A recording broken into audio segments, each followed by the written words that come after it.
मेलمانو ته کم میلمانه چې ولاړ دي هغې ته خواست کوو چې مهرباني وکړئ په خپل ځای باندې کښېنئ عزتمند ورونو رش مه جوړوئ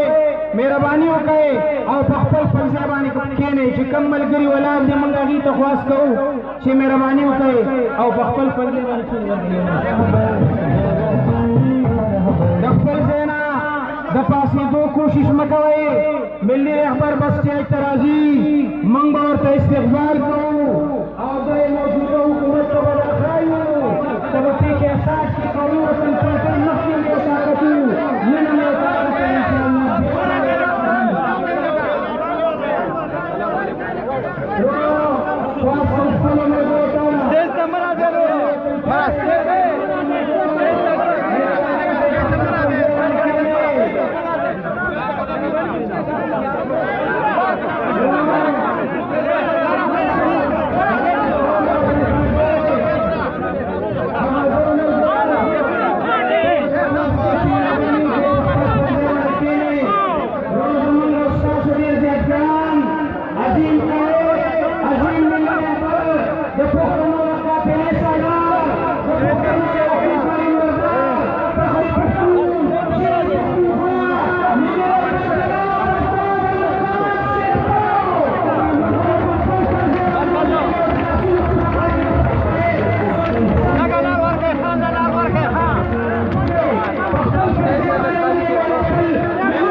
Nani